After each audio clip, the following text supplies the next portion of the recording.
शरद पूर्णिमा आने वाली है। बहुत कुछ छोटा सा समय रह गया है।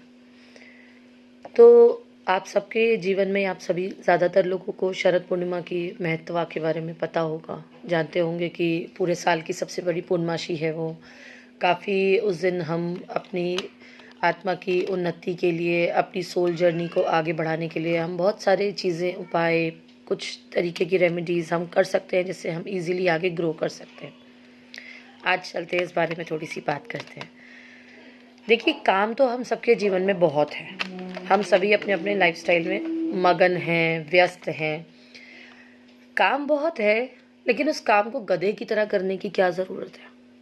उस काम को हम ऑर्गेनाइज वे में भी तो कर सकते हैं। उस काम को हम एक सिमेट्रिकल वे में भी तो कर सकते हैं। ठीक है, काम तो है, करना तो सब आप ही को ही है। मॉर्निंग टू टिल नाइट, हर आवर में, हर प्रहर में आपके पास कुछ ना कुछ एक न्यू एक्टिविटी और एक सेट प्लान हो सकता है, या समटाइम्स कुछ अचानक में भी आ जाता है, वो भी आपको उसी में इंक्लूड करना पड़ता है।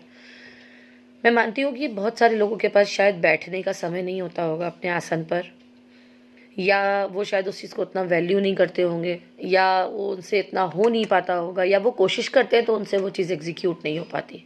इन सब में से कुछ भी हो सकता है।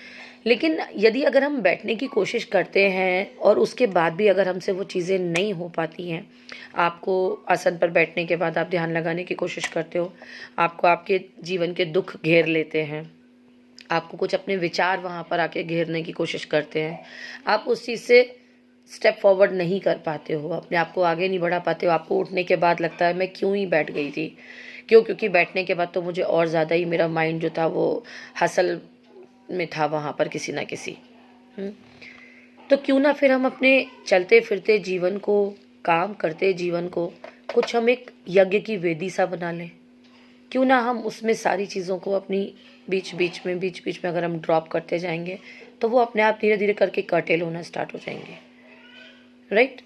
इसका प्रोसीजर आप सीख भी सकते हो, अगर चाहो तो थोड़ा समय देना चाहो, अदरवाइज आप उस चीज़ को महसूस करके भी धीरे धीरे करना सीख सकते हो। आप एक एक स्टेप करके भी आप उस चीज़ को आगे बढ़ सकते हो।